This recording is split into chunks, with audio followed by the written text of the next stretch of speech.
পশ্চিম মেদিনীপুর জেলার ডেবরা ব্লকের ভোগপুর ও তার পার্শ্ববর্তী এলাকায় বহু বাড়ি জলমগ্ন। জলে ডুবেছে পানীয় জলের কল, এলাকার রাস্তা। গত দুদিনের লাগাতার বৃষ্টির জেরেই এই পরিস্থিতি তৈরি হয়েছে। বালিচক স্টেশন সংলগ্ন এলাকাতেই ভোগপুর এলাকা। প্রতি বছর বৃষ্টি হলেই জল জমা হতে থাকে এখানে। এবারেও একই ছবি।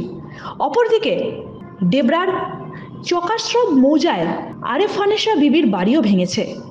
এলাকাবাসীর অভিযোগ, রেলের জায়গায় নিকাশি না থাকায় প্রতি বছর এই সমস্যা হয়। আমরা চাই নিকাশি সঠিকভাবে করুক রেল। বাবু, আমার ঘর পড়ে গেছে এই বৃষ্টিতে, একদম থাকায় অসহ্য, একদম থাকতে পারিনি, ভীষণ কষ্ট হচ্ছে। আর আমি সাহায্য মাগেছি সরকারের কাছে। কি অবস্থা এখন এখানের অবস্থা বলতে তো খুবই খারাপ অবস্থা চলছে।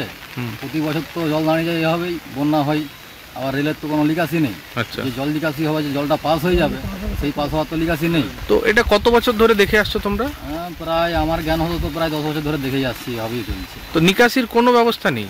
না, লিকাসির কোনো ব্যবস্থা নেই। লিকাসির ব্যবস্থা থাকলে কি আর যেভাবে জল দাঁড়া থাকতো, সব জল বেরিয়ে চলে যেত। কতগুলো বাড়ি জলমগ্ন হয়েছে তাও? প্রায় ওপাশে তো গোটা 50টার গায়ে ঘর তো প্রায় বর্তমানে ডুবেই গেছে। যদিও এই বিষয়ে ডুয়া 10/2 গ্রাম পঞ্চায়েতের উপপ্রধান উৎপল সুর বলেন, প্রতি বছর এইভাবেই এলাকা ডুবে যায় নিকাশি না থাকার জন্য। আমরা প্রতি বছর ওদের থাকার এবং খাবার ব্যবস্থা করি, এটা সত্য।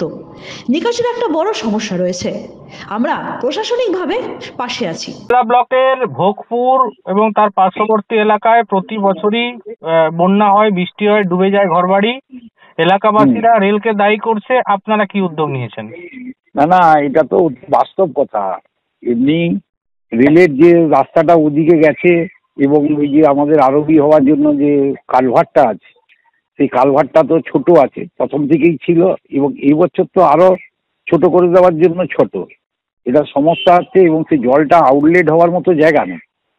এবং অ্যাকচুয়ালি আমাদের মানুষ আমরা নিজেরাও কম বেশি দায়ী এই কারণে ক্যানেলের জায়গাগুলোকে অনেকাংশে সংকোচন, এবং রেল বলুক, রেলের খাল বা বিভিন্ন যে খালগুলো আছে সেগুলোকে, যেটা 100 দিনের কাজ হলে যেগুলো পরিষ্কার পরিচ্ছন্ন করা যেত, সেগুলোর ক্ষেত্রে কিছু বাধা বিপত্তি, এইসব বিভিন্ন সমস্যা তো আছেই।